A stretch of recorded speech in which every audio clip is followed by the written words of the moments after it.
جوت حزبی دەسەڵات هەمیشە ویستویانە هێزەکانی پێشمەرگە وەک هێز و شەکداری حزبی وێنە بکەن و هەرگیز نەیانویستووە ئەو هێزانە مۆرکێکی فەرمی وەربگرن و وەک سوپایەکی نیشتیمانی خزمەت بە خاک و خەڵکی کوردستان بکەن. لە کاتی قسە و تارەکانیشیاندا هێزەکانی پێشمەرگە بە مڵکی حزبەکانی خۆیان دەزانن و بە پێشمەرگەی پارتی و پێشمەرگەی یەکێتی ناویان دەهێنن بێئاگا لەوەی کە ئەوە ناوزڕاندنی پێشمەرگەیە و پێشمەرگە مڵکی هیچ حزب و لایەنێک نییە و پێشمەرگەی هەموو کوردستانن. گوێ لە هەندێک لە بەرپرسانی ئەم وڵاتە دەبێ خۆ بە هەندێک شتەوە هەڵدەکێشن کە هی هەموو لایەکن. گوێم لە بەرپرسێک بوو خۆی بە هێزی پێشمەرگە هەڵدەکێشا. جا خۆ هێزی پێشمەرگە ئەگەر هیچ حزبەکەی تۆ بێ ئەوە تۆ کردت بە میلیشیا. خۆ هێزی پێشمەرگە هی هەموو خەڵکە هی هەموو هاونیشتیمانیان و هاوڵاتیانە. چۆن دەبێ خۆت بە هێزی پێشمەرگە وەڵکێشی؟ دیارە تۆ بە میلیشیای دەزانی، دیارە تۆ بە مڵکی حیزبەکەتی دەزانی.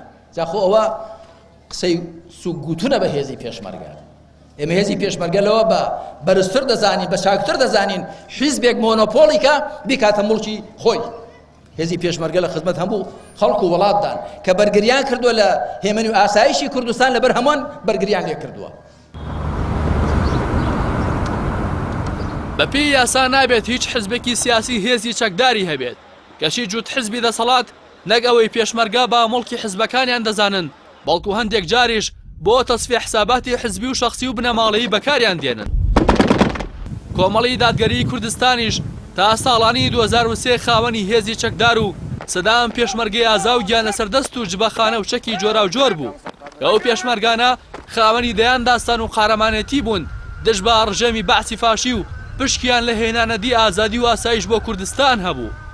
بەڵام سەرکردایەتی کۆمەڵ هەر ئەو کات و حەکیمانە و لا گەرمەی ململانێ سیاسیەکاندا بڕیاریدا مەکتەبی عەسکەری هەڵوەشێنێتەوە و کۆتایی بە خەباتی چەکداری بێنێت و لە پێناو کوردستانێکی خاوەن سەروەری و دامەزراوەیی خەباتی مەدەنی دەست پێ بکات.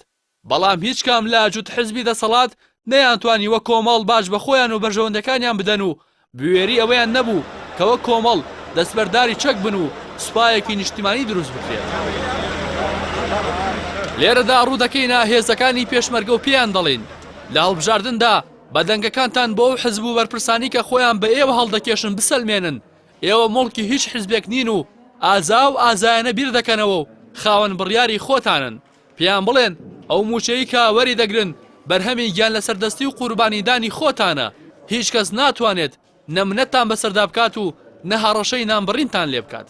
ئەی پێشمەرگەی قارەمان هەڵبژاردن دەرفەتە تا خۆتان لە مۆرک و ڕەنگی حزبا دیکتاتۆر و خۆسەپێنەرەکان دەرباس بکەن و هەمە ڕەنگی و ڕەنگی نیشتمانی بە خۆتان ببەخشن. وانەیەک بەو بەرپرسانە بدەن کە جارێکی دیکە بیوێری ئەوە نەکەن ناوی بەرزی پێشمەرگە بە حزبەکانیانەوە بەستنەوە کە سەرچاوی گەندەڵی و نەهامەتین بۆ ئەم خەڵکە بەشمێنەت و ماندووی هەرێمی کوردستان. ئەی پێشمەرگەی خاوەن بیر و باوەڕ بڕوا بەو درۆیانەیان مەکەن کە دەڵێن ئاگادارن و دەزانن دەنگتان بەکێ داوە. سیستمی هەڵبژاردن بە تەواوی نهێنی دەنگەکانتان دەپارێزێت و خۆتان لە نێو کابینەی دەنگدان تاکە بڕیار دەرن. بۆیە ئێوەش بۆ خۆشبەختی خۆتان و منداڵ و نەوەکانتان دەنگ بۆ کاندیدانە بدەن کە بەرژەوەندی ئێوە و میلەت دەخەنە پێش هەر بەرژەوەندێکی خۆیان و حزبەکانیانەوە.